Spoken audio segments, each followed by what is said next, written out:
ہوتی ہے، بھائی بھائی کو نہیں پتہ ہوتا وصیت کا، ٹھیک ہے۔ تیسرے اس کے پاس رسول اللہ صلی اللہ علیہ وسلم کے ہتھیار ہوتے ہیں، ٹھیک ہے، تو وہ بھی ہم نے دیکھ لیا کہ اصل میں ہتھیار سے مراد کیا تھا۔ بس اب ایک روایت دیکھیں، ہم اس کو وائنڈ اپ کرتے ہیں۔ یہ 331 ہے، یہی اصول کافی کی جو ترجمہ ہے شافی۔ زید بن علی، اب یہ دونوں بھائی ہیں، زید چھوٹے بھائی ہیں، محمد الباقر بڑے بھائی ہیں، علی زین العابدین کے بیٹے ہیں، حضرت حسین کے پوتے ہیں دونوں، ٹھیک ہے۔ زید آتے ہیں امام باقر کے پاس، یعنی اپنے بڑے بھائی کے پاس آئے اور انہوں نے کہا کہ جی اہل کوفہ نے مجھے کچھ خط لکھے ہیں، جس میں انہوں نے حضرت زید کو دعوت دی تھی کہ آپ کیا کریں، کوفہ آئیں، جیسے آپ کے دادا نے حضرت حسین نے خروج کیا تھا بنو امیہ کے خلاف، تو ہم کیا کرتے ہیں، بنو امیہ کے خلاف خروج کرتے ہیں، اور آپ قیادت اور سیاست کے اہل ہیں، آپ آل حسین، تو آپ کی قیادت اور سیادت، آپ کی امامت ہونی چاہیے۔ تو حضرت زید اپنے بڑے بھائی کے پاس آ گیا کہ میں ان سے مشورہ لوں کہ مجھے کوفیوں پہ اعتماد کرنا چاہیے کہ نہیں کرنا چاہیے، ٹھیک ہے۔ تو اب اس پہ جو ہے وہ انہوں نے تبصرہ کیا ہے حضرت باقر نے، بڑے بھائی نے، اور انہیں کہا کہ دیکھو بات یہ ہے کہ اللہ تعالیٰ نے ہم اہل بیت میں سے نا اطاعت صرف ایک ہی فرض کی ہے، مودت سب کے لیے، ٹھیک ہے۔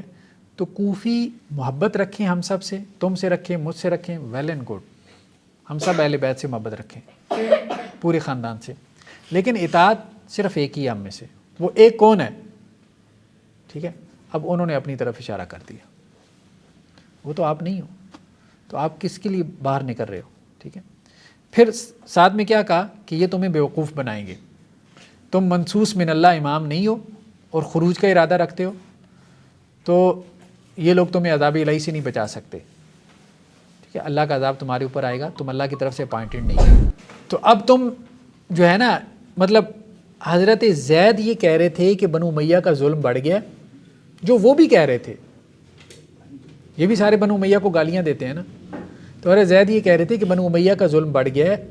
کوفی خط لکھ رہے ہیں، مجھے باہر نکلنا چاہیے، آپ کیا مشورہ دیتے ہیں؟ تو محمد الباقر یہ کہہ رہے تھے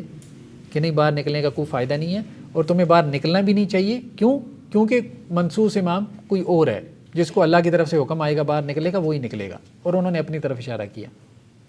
تو انہوں نے اس پہ اپنے بھائی کو کہا کہ دیکھو بات یہ ہے۔ یہ سن کر زید کو غصہ آ گیا، کہنے لگے وہ امام نہیں ہو سکتا جو گھر میں پردے چھوڑ کے بیٹھ جائے اور جہاد فی سبیل اللہ سے کنارہ کش ہو، ٹھیک ہے، مطلب آپ لوگ گھروں میں پردے چھوڑ کے بیٹھ گئے ہو، تو آپ کیسے امام ہو سکتے؟ امام تو پھر وہ ہے جو میدان جنگ میں جا کے لڑے، یہ کون سی امامت ہے؟ بس ایسے ہی اپنے ذہن میں آپ لوگوں نے بٹھایا ہوا ہے کہ آپ منصوص من اللہ امام ہو، اللہ کی طرف سے امام ہو۔ اللہ کی طرف سے امام وہ ہے جو میدان جنگ میں کھڑا ہے ظلم کے خلاف، عدل کو قائم کرنے کے لیے ہے۔ تو امام تو وہ ہے جو حدود اسلام سے دشمنوں کو روکے، اللہ کی راہ میں ڈٹ کر جہاد کرے اور ریت سے ظالموں کو دفع کرے اور اپنے حرم کی حفاظت کرے۔ اپنی عورتوں کی حفاظت کرنے کے تم اہل نہیں ہو، اور تم امامت کے دعوے کر رہے ہو بڑے بڑے، ہم جانے دے رہے ہیں اپنے خاندان کی عورتوں کی خاطر، ان کی حفاظت کی خاطر۔ تو یہ وہ مسائل تھے جس میں ہم دیکھتے ہیں کہ یہ زیدیہ کا اختلاف ہوا، کہ زیدیہ یہ سمجھتے تھے کہ امامت یہ نہیں ہے کہ یہ اپنے ذہن میں بس بٹھا لو، ٹھیک ہے، کہ خدا کی طرف سے کوئی حکم آ رہا ہے، یا قرآن کی کسی آیت کی کوئی ایسی تفسیر کر لو کہ جی میں خدا کی طرف سے اب اپوائنٹڈ امام ہو گیا ہوں اور اس پہ خوش ہوتے رہو اور گھر بیٹھے رہو۔ زیدیہ یہ کہتے تھے کہ امامت بیسیکلی کیا ہے؟ امام وہ ہے، لیڈر وہ ہے جو میدان جنگ میں کھڑا ہے، جو لوگوں کے مسائل دیکھ رہا ہے، جو لوگوں کے مسائل حل کر رہا ہے، جو لیڈ کر رہا ہے قوم کو، اور ہم لیڈ کر رہے ہیں۔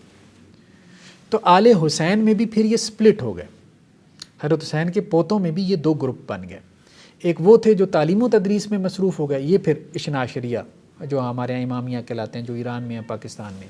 ایک وہ تھے جو میدان جنگ میں لڑتے رہے، یہ پھر وہی ہیں جو یمن میں آج بھی لڑ رہے ہیں، حوثی۔ آج بھی دیکھیں ریڈ سی میں اگر کسی نے کوئی امریکہ وغیرہ کو یا برطانیہ کو یا اسرائیل کو کوئی نظام کو چیلنج، تو وہ دیکھیں وہ جو اوپر ہے نا وہ آ رہا ہے، وہ ساری روح آ رہی ہوتی، وہاں ان کے یہاں ساری وہاں پہ بھی مسئلے نظر آتی ہیں، نہ نکلو مارے جاؤ گے، یہ ہوگا وہ ہوگا، ان کی حکومتیں مضبوط ہیں، یہاں پہ وہ ساری مسئلتیں آپ کو ایران میں وہ ساری نظر آ رہی ہوتی ہیں، تو وہ ایٹیچیوڈ آپ کو نظر آتا ہے، ریفلیکشن آگے نظر آ رہی ہے، جاری ہے جو چلیں جی، سبحانک اللہم و بحمدک، نشہد ان لا الہ الا انت۔